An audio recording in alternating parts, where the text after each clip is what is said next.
이 말씀에 근거하여서 하나님이 보시는 눈으로 나를 보자. 하나님이 보시는 눈으로 나를 보자라는 말씀을 함께 나누기 원합니다. 한번 따라 하시겠습니다. 하나님이 보시는 눈으로 나를 보자.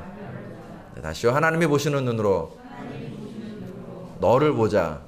네, 하나님 보시는 눈으로 나를 보고 너를 보는 그런 귀한 시간 될 줄로 믿습니다.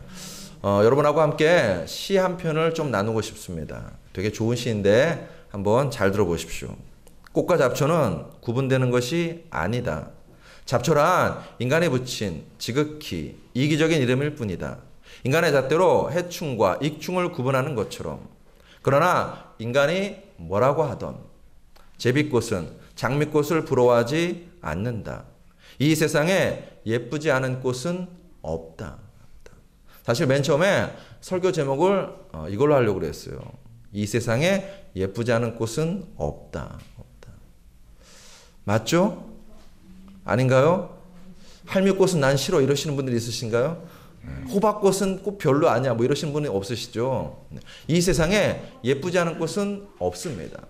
꽃뿐만 아니라 사람도 마찬가지입니다. 한 사람 한 사람이 다 귀하고 존귀하고 아름답습니다. 아유 목사님 제 실상을 알면 그런 소리 못 하세요. 목사님 저 인간의 본성을 보셨으면 그런 얘기 못 하시죠. 혹시 그런 생각 하시나요? 그것도 맞아요. 현실에서는 꽃과 잡초가 구분됩니다. 그게 현실입니다. 그런데 그런 현실을 뛰어넘는 역사가 있습니다. 그것은 하나님의 말씀입니다. 하나님의 말씀. 오늘 본문의 말씀을 통하여서 우리 한 사람 한 사람이 얼마나 존귀하고 소중한 사람인지를 기억하시는 그런 시간 되시길 주의 이름으로 축복합니다. 본문은 시간적으로 고난주간 목요일입니다. 장소는 마가다락방입니다.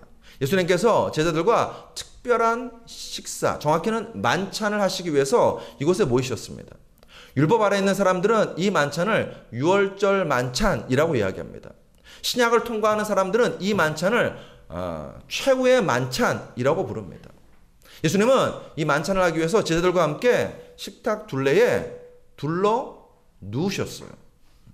앉은 게 아니라 누우셨어요. 이 당시 특별한 식사는 유대인들도 로마인의 관습을 따라서 식탁에 이렇게 비스듬히 누워서 식사를 했습니다. 이 만찬의 순서는 4잔의 포도주 잔을 들고 기념하면서 이 만찬이 진행되었습니다. 첫 번째 포도주 잔을 들고서는 바로의 학정에서 구원하심을 감사드립니다. 그리고 유월절을 지키게 하심을 감사드립니다. 감사 후에는 음식을 먹기 위해서 손을 씻습니다. 이때 예수님께서 제자들의 발을 씻기셨습니다. 두 번째 만찬이 포도주 잔이 들려집니다. 이 두 번째 포도주 잔이 들려질 때는 애굽의 고역에서 구원하심을 감사드립니다. 그리고 가족들에게 자녀들에게 아버지가 유월절의 의미가 어떤 의미를 갖고 있는지 유월절 역사가 어떻게 이루어졌는지를 자녀들에게 가족들에게 설명해 줍니다. 그리고 난 다음에는 누룩 없는 떡, 즉 무교병과 양고기를 가족들과 함께 먹습니다. 이때 예수님께서 축사하시고 제자들에게 떡을 떼어 주셨습니다. 그리고 잘 아시는 것처럼 가룟 유다가 예수님을 배반하기 위해서 밤에 나갑니다. 그때가 이때였습니다. 그리고 세 번째 포도주 잔이 들려집니다. 세 번째 포도주 잔에서는 죽음의 사자로부터 우리를 구원하심을 감사드립니다. 예수님은 이때 그 잔을 높이 드시고서는 이것이 내 피다. 내 피는 언약의 피다라고 제자들에게 설명하십니다. 네 번째 포도주잔에 들려주고 난 다음에는 무엇에 대해서 감사하냐면 구원받고 하나님의 백성이 된 것을 감사합니다. 예수님은 이 네 번째 포도주잔은 들지 않으셨습니다. 오늘 보면 25절에 보시면 진실로 너희에게 이르노니 내가 포도나무에서 난 것을 하나님 나라에서 새 것으로 마시는 날까지 다시 마시지 아니하리라 하시니라. 예수님은요 마지막 때에 온전한 구원을 내다보셨습니다. 마지막 때 마지막 축제의 자리에서 마지막 잔을 높이 들고 사람들과 마지막 만찬을 즐길 것을 내다보시면서 이 유월절 만찬의 마지막 네 번째 잔은 포도주 잔은 드시지 않으셨습니다. 그리고 유월절 만찬은 끝납니다. 예수님은 제자들과 하나님을 찬미하면서 겟셋마네 동산으로 나아가십니다. 여기서 중요한 것은요, 이 최후의 만찬을 오늘날 우리들은 성만찬이라고 부릅니다. 초대교회 성도들은요, 이 성만찬을 매주 행했습니다. 사실 우리도 성만찬을 매주 행해야 맞습니다. 초대교회 성도들은요, 이 성만찬을 굉장히 중요하게 여겼습니다.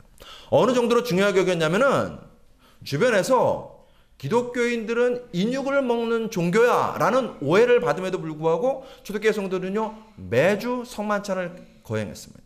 왜 기독교인들은 인육을 먹는 종교라는 오해를 샀냐면, 이것은 내 몸이다.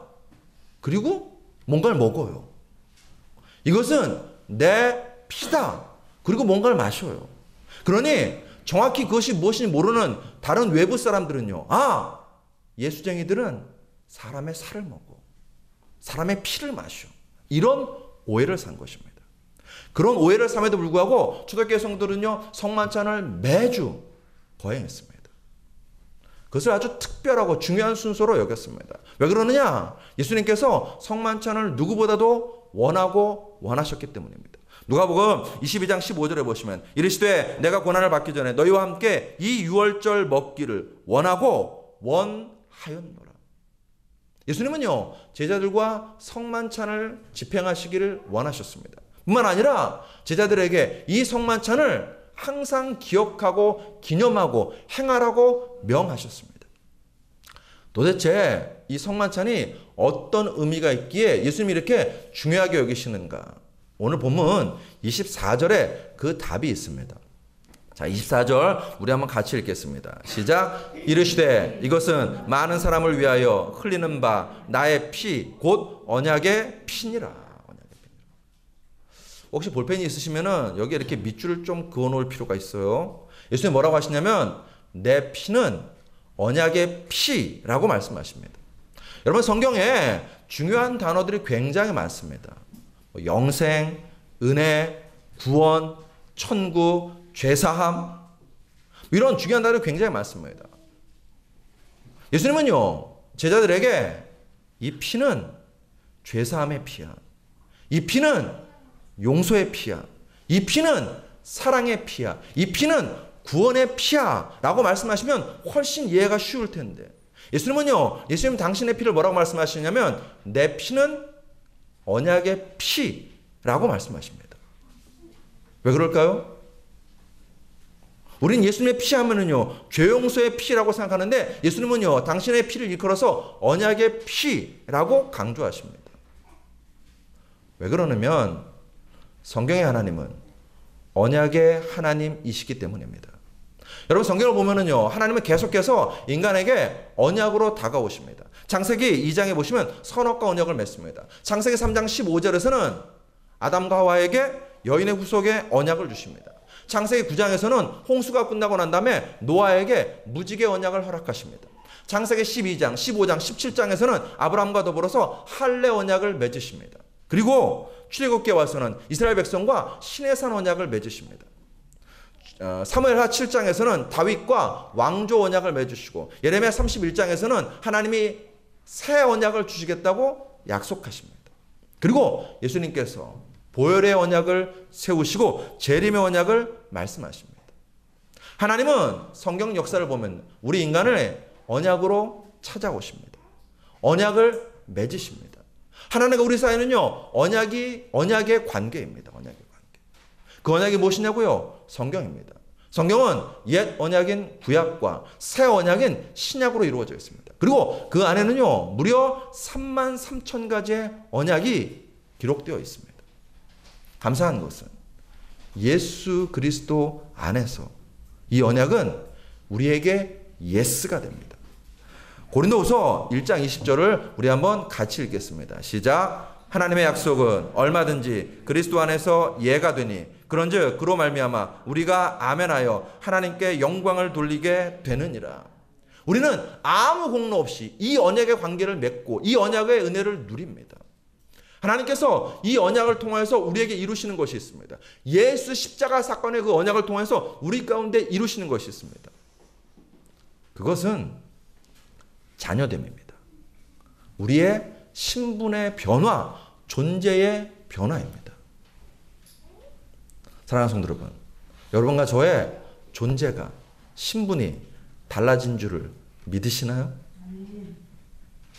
하나님은 구약 성경부터 계속해서 이것을 강조하십니다. 예레미야 31장 33절 우리 한번 같이 읽겠습니다. 시작. 그러나 그날 후에 내가 이스라엘 집과 맺을 언약은 이러하니 곧 내가 나의 법을 그들의 속에 두며 그들의 마음에 기록하여 나는 그들의 하나님이 되고 그들은 내 백성이 될 것이라. 여호와의 말씀이니라. 우리 갈라디아서 3장 26절도 같이 읽겠습니다. 시작. 너희가 다 믿음으로 말미암아 그리스도 예수 안에서 하나님의 아들이 되었으니. 믿으시나요? 아멘입니다. 여러분과 저의 신분이 달라졌어요. 존재가 달라졌어요. 한 교회에 두 아이가 서로 등록하러 왔습니다. 선생님께서 이제 물으시죠. 나이는 몇 살이니? 생일은 어떻게 되고? 하나님께 이렇게 대답합니다. 네, 저희는 형제예요. 그리고 저는 7살이고, 저도 7살이고 얘도 7살이에요. 제 생일은 4월 3일이고 얘 생일은 4월 20일이에요. 뭔가 이상하죠? 민지자매님이 지금 뭔가 이상하다고 했어요. 네. 이상한 걸 못 느끼시면 큰일인데 둘이 똑같이 7살입니다. 형제입니다. 그런데 하나의 생일은 4월 3일이고 또 하나에는 4월 30일이에요. 선생님 깜짝 놀라서 너 형제라며 7살이라며 그런데 어떻게 생일이 다를 수 있니? 그럴 수는 없지. 그러자 옆에 있던 아이가 이야기합니다. 그럴 수 있어요. 왜냐면 저희 둘 중 하나는 입양되었거든요. 선생님이 더 깜짝 놀라서 묻지 말아야 될 걸 물으셨어요. 그럼 누가 입양되었니? 맨 먼저 대답했던 애가 이야기합니다. 저도 그게 궁금해서 얼마 전에 아빠한테 그걸 물어봤어요. 우리 둘 중에 누가 입양되었는지. 저희 아빠가 이렇게 대답하셨어요. 나는 너희 둘 다를 똑같이 사랑한단다. 그래서 둘 중에 누가 입양되었는지 잊어버렸다. 너희 둘 다 내 아들이란다. 내 아들이란다. 사랑하는 성도 여러분, 예수님이 십자가에서 이루신 사건이 역사가 바로 이것입니다. 하나님이 보시기에는요, 여러분과 저 예수님과 똑같이 사랑받는, 사랑하는 자녀입니다. 하나님 아버지가 보시기에는요, 누가 입양되었고 누가 친자식이지 하나님께는요 더 이상 그런 기억이 없습니다. 예수 십자가 사건을 통해서 하나님께서 우리 가운데 이루신 것은요, 여러분과 저는요 하나님의 자녀입니다. 예수님과 한 가족입니다. 여러분과 저는요 그래서 하나님 나라의 상속자입니다. 후계자입니다. 로마서 8장 16절로 17절에 보시면 우리 같이 읽습니다. 시작. 성령이 친히 우리 영과 더불어 우리가 하나님의 자녀인 것을 증언하시나니 자녀이면 또한 상속자, 하나님의 곧 상속자요 그리스도와 함께한 상속자니. 여러분과 저는요 재벌 3세 정도가 아니라 하나님 나라의 상속자입니다. 예수 그리스도와 함께 그 모든 것을 누릴 후계자인 줄로 믿습니다. 하나님 아버지 눈에 우리는요 사랑스러운 존재입니다. 하나님 아버지 눈에 우리는요 누가 되었든 존귀한 존재입니다. 사랑하는 성도 여러분, 그러므로 내가 지금 어떤 모습, 어떤 옷, 어떤 형편에 처했든지 간에 여러분과 저는요 내 자신을 이사야서 49장 5절의 말씀을 보시고 선포하셔야 됩니다. 이사야 49장 5절 우리 한번 같이 읽겠습니다. 시작. 내가 여호와의 보시기에 영화롭게 되었으며 나의 하나님이 나의 힘이 되셨도다. 아멘이신가요? 내가 여호와의 보시기에 영화롭게 되었으며 나의 하나님이 나의 힘이 되셨도다. 여러분과 제가 믿음으로 선포하기 원합니다. 나는 하나님의 자녀입니다. 나는 하나님 나라의 상속자입니다. 나는 하나님 보시기에 영화로운 존재입니다. 이게 하나님께서 십자가의 언약을 통해 이루시는 사건이고 역사입니다. 이것이 성만찬의 의미이고 우리 가운데 날마다 확인되어야 될 사실입니다. 그리고 이 언약과 성취는 영원합니다. 영원합니다. 우리 히브리서 8장 10절을 한번 같이 읽겠습니다. 시작. 또 주께서 이르시되 그날 후에 내가 이스라엘 집과 맺을 언약은 이것이니 내 법을 그들의 생각에 두고 그들의 마음에 이것을 기록하리라. 나는 그들에게 하나님이 되고 그들은 내게 백성이 되리라. 아멘. 여러분 여기 보시면은요, 하나님이 인간과 언약을 맺으십니다. 인간의 언약은요, 양방이 쌍방이 합의하에 언약이 맺어집니다. 근데 생각해 보십시오. 여러분과 제가 하나님과 언약을 맺을 만한 조건, 자격이 되나요? 안 됩니다. 그런데 하나님은요, 일방적으로 우리를 찾아오셔서 우리와 언약을 맺어주십니다. 너는 하나님의 자녀야. 언약을 맺어주십니다. 그리고 이 언약은 반드시 성취됩니다. 주님 뭐라고 하십니까? 나는 그들에게 하나님이 되고 그들은 내게 백성이 되리라. 인간의 약속은요, 깨질 수 있습니다. 내가 아무리 지키려고 해도 상황 때문에, 환경 때문에 내 의지와 상관없이 인간의 약속은요, 깨질 수 있습니다. 그런데 하나님의 약속은 반드시 이루어집니다. 내 사정, 내 형편, 내 생각과 상관없이 하나님의 약속은 반드시 이루어집니다. 그 언약의 대상자가 여러분과 저입니다. 그 언약의 수혜자가 여러분과 저입니다. 여러분과 저는요, 내가 어떤 모습, 어떤 생각, 어떤 형편에 있든지 하나님의 자녀이고 예수님의 신부이고 하늘나라의 상속자입니다. 그러므로 그것을 믿는다면 사랑하는 성도 여러분, 내 자신을 막대하지 마십시오. 내 자신을 정죄하지 마십시오. 내 자신을 무가치하고 가치 없는 인간으로 대하지 마십시오. 가끔 그런 분들이 있습니다. 자기 자신을 비루하고 비굴하게 생각합니다. 목사님, 나는 그리스도인 될 자격이 없어요. 나는 또 오늘도 말씀을 어겼고 그리스도인답지 않은, 예수쟁이답지 않은 그런 삶을 살았어요. 나는 정말 안 되는 인생이에요. 자기 자신을 비루하고 비참하게 봅니다. 여러분, 그것도 교만입니다. 어쩌면요, 교만보다 더 나쁜 교만입니다. 그런 생각 가지는 것은요, 내가 뭔가 이룰 수 있고 성취할 수 있다는 생각을 하기 때문입니다. 아니요. 예수 없는 인생은요, 잘나도 죄인이고 못나도 죄인입니다. 그 인생이 아무리 발버둥 쳐도 어떤 성과도 이룰 수 없는 아무것도 아닌 자입니다. 그런데 하나님께서 그런 우리를 사랑하시겠다고 약속하셨습니다. 십자가의 사건으로 구원하겠다고 약속하셨습니다. 그 십자가의 은혜 아래서 우리를 하나님의 자녀로, 하나님 나라의 상속자로 삼겠다고 약속하셨습니다. 그 언약이 있기에 여러분과 제가 여기 이 시간에 예배드리고 있는 것이고, 그 십자가의 언약을 통하여서, 사건을 통해서 여러분과 저는 진짜 하나님의 자녀가 되고 하늘나라의 상속자가 되었습니다. 그러므로 내 자신을 그렇게 보시기를 주 이름으로 축복합니다. 나는 하나님의 자녀지. 나는 하나님 나라의 상속자지. 쥐뿔도 없을지라도 내가 이래봬도 하나님의 자녀야. 내가 이래봬도 하늘나라의 상속자야.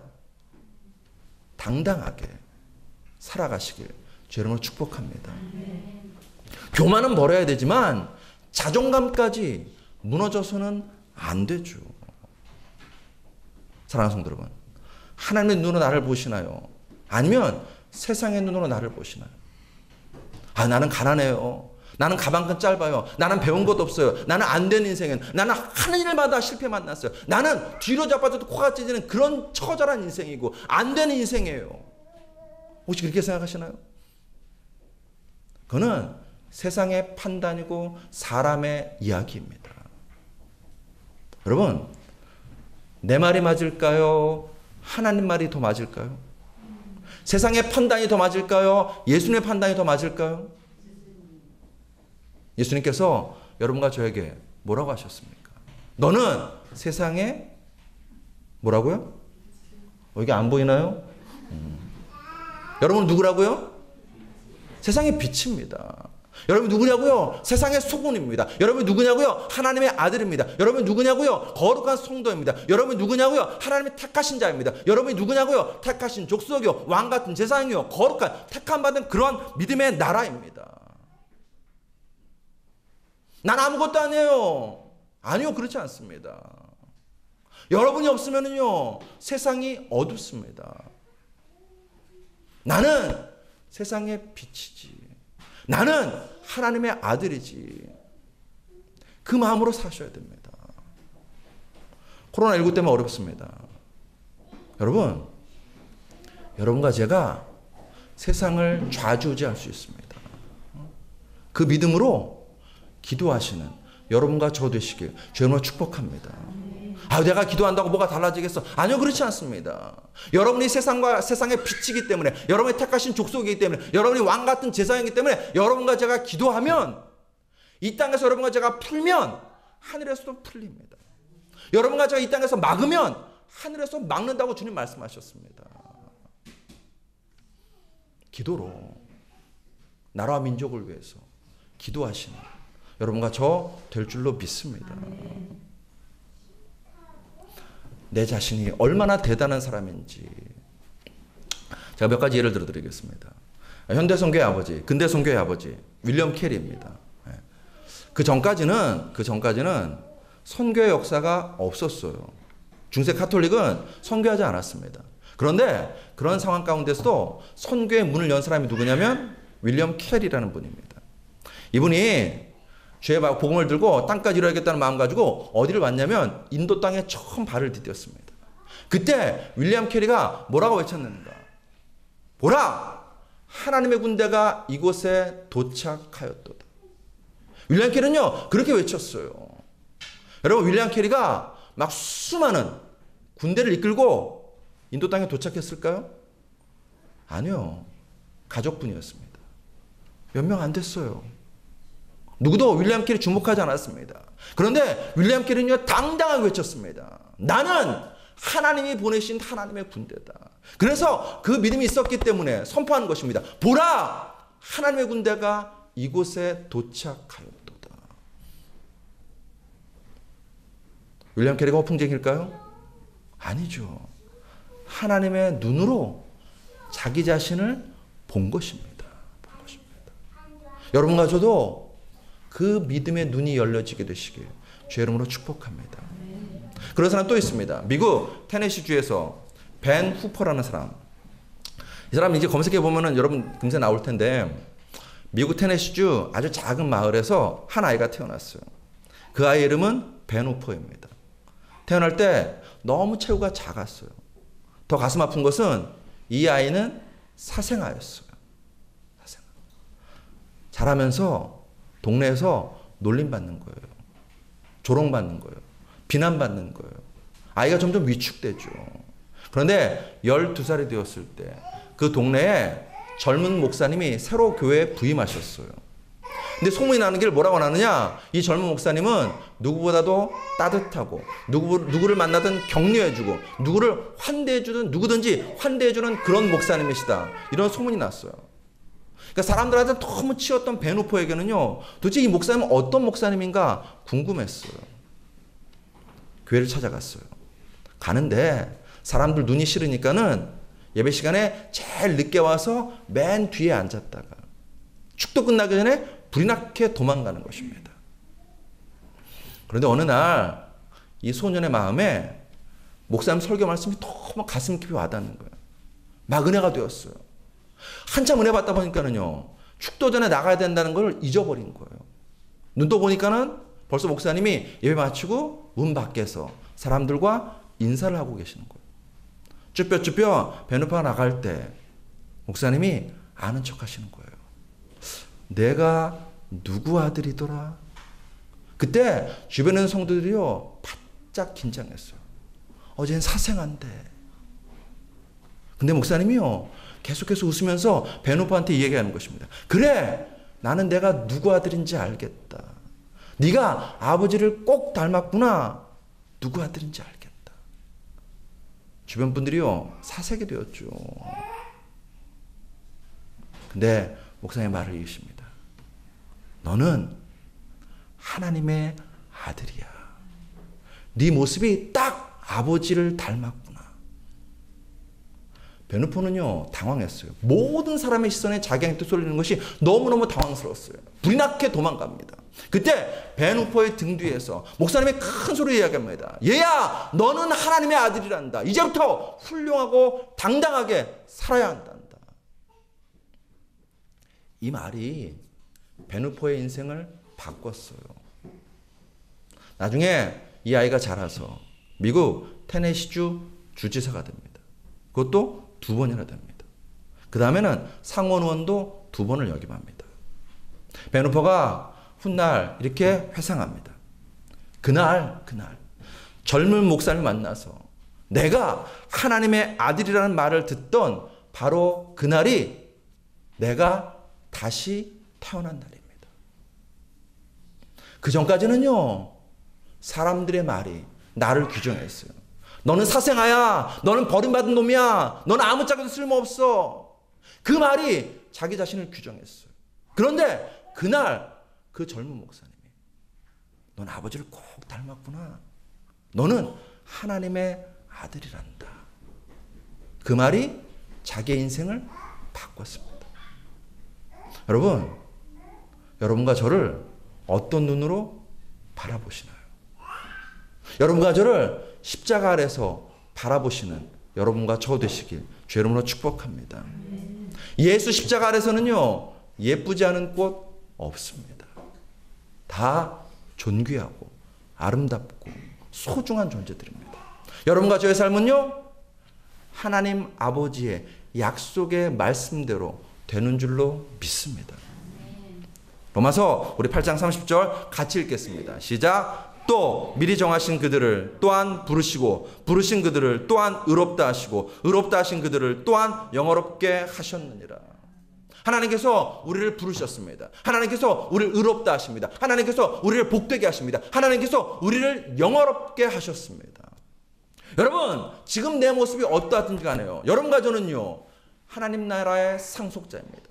지금 내가 모습이 어떤 삶을 살아가든지 간에 여러분과 저는요, 천국을 유업으로 받을 하나님의 자녀, 하나님의 아들, 하나님의 딸인 줄로 믿습니다. 그 믿음으로 세상을 살아가시고 세상을 이기시기를 주의 이름으로 축복합니다. 내가 어깨 펴고 나는 하나님의 아들이야 하면 주변에서도 여러분을 그렇게 봅니다. 그렇게 봐요.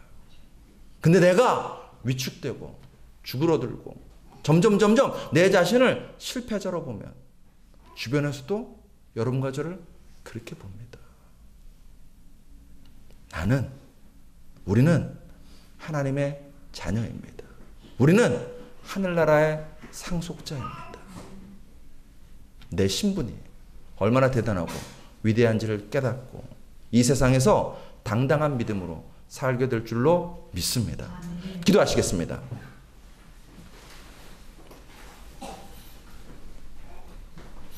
하나님, 우리를 보시옵소서.